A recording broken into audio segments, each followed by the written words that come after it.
Holi week ईसाई धर्म का सबसे पवित्र सप्ताह हर साल श्रद्धा और विश्वास के साथ मनाया जाता है। यह सप्ताह एक गहरी आध्यात्मिक यात्रा है जो पाम संडे से शुरू होकर ईस्टर संडे तक फैली होती है।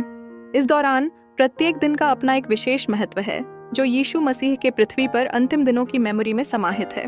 पाम संडे, जिसे खजूरी इतवार भी कहा जाता है, यीशु के यरूशलेम में विजयी प्रवेश का प्रतीक है।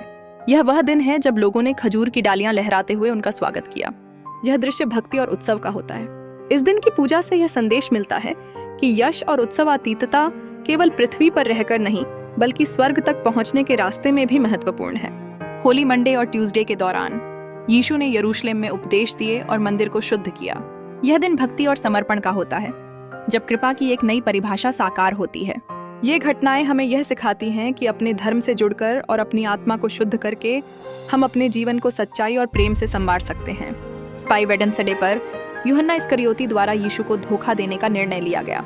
यह दिन हमारी मानवता के कारणों का एक प्रतिबिंब है, जहां विश्वास और विश्वासघात के बीच की पतली रेखा स्पष्ट होती है। मॉन्डी थर्सडे को अंतिम भोज और पवित्र भोज की स्थापना की याद का दिन माना जाता है। इस दिन यीशु ने अपने शिष्यों के पांव धोए और यह सिखाया कि प्रेम की असली परिभाषा क्या होती है। गुड फ्राइडे उस दिन को याद करता है जब यीशु ने क्रूस पर अपनी जान गंवाई।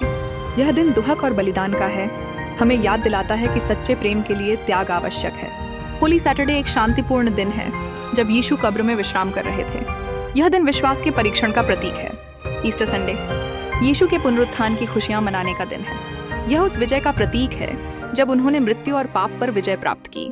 यह दिन हमें आशा और नवीनीकरण का संदेश देता है।